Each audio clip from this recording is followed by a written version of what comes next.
इतिहास गवाह है कि जिस भी देश में मातृशक्ति की उपेक्षा की गई है वो कभी शिखर पर नहीं पहुंच पाया है। हमारे तो शास्त्रों में भी कहा गया है कि यत्र नार्यस्तु पूज्यते रमन्ते तत्र देवता। लेकिन फिर भी इस देश की सत्ता ने दशकों तक महिलाओं को सिर्फ एक वोट बैंक दिया। उसका नतीजा ये हुआ कि बांग्लादेश जैसे देश में भी महिलाओं का प्रतिनिधित्व सत्ता में हमारे देश से ज्यादा है। लोकतंत्र के कुछ क्षण ऐसे होते हैं जो कि सदियों के लिए मार्ग प्रशस्त करते हैं।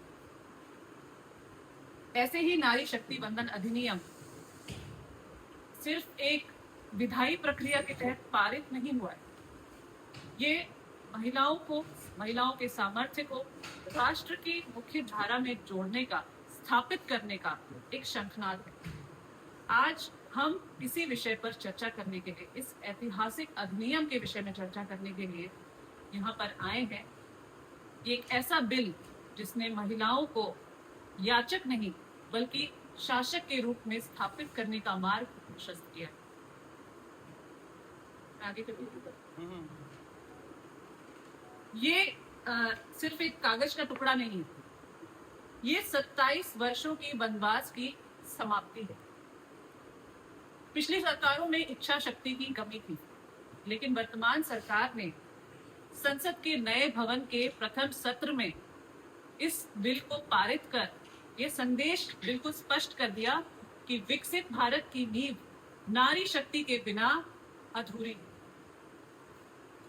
आइए हम इस अधिनियम के बारे में कुछ मुख्य तथ्य हैं इसके बारे में बात करते हैं। सबसे पहले तो देश की लोकसभा और राज्य की विधानसभाओं में महिलाओं को 33% सीटों पर आरक्षण मिलेगा, यानी कि अब हर तीसरी सीट पर बहन बेटियां नेतृत्व करेंगी।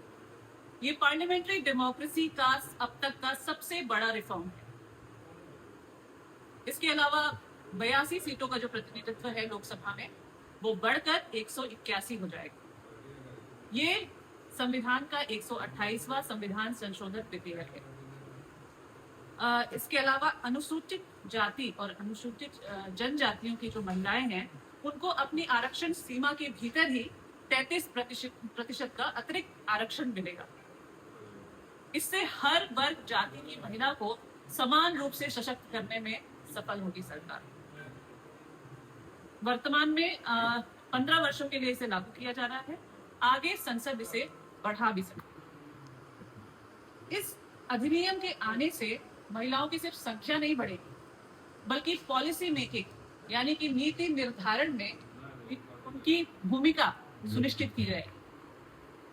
हमने देखा है पंचायत में महिलाओं ने अपनी क्षमता सिद्ध की है।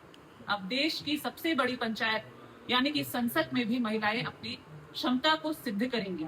शिक्षा, स्वास्थ्य, सुरक्षा जैसे महत्वपूर्ण विषयों पर वह महिला दृष्टिकोण से नीतियां बनाएंगी। पिछले 10 वर्षों में हमने देखा कि उज्ज्वला गैस योजना के माध्यम से रसोई धुआं मुक्त हुई, कैसे स्वच्छ भारत से सम्मान मिला, कैसे मुद्रा योजना से आर्थिक पंख मिले। लेकिन नारी शक्ति बंधन अधिनियम इन सभी प्रयासों के शिखर पर है। क्यों? क्योंकि अब महिलाएं सिर्फ लाभार्थी नहीं होंगी, वो खुद मेज की दूसरी तरफ बैठकर इस भारत देश के कानूनों को बनाएंगी। अब वो हितग्राही से बढ़कर भाग्य विधाता बनेंगे। विकसित भारत का जो संकल्प है वो ये इस बात को दोहराता है कि सिर्फ पुरुषों के द्वारा विकास नहीं होगा। अब महिलाएं जब कंधों से कंधे मिलाकर चलेंगी तभी यह संकल्प पूरा होगा।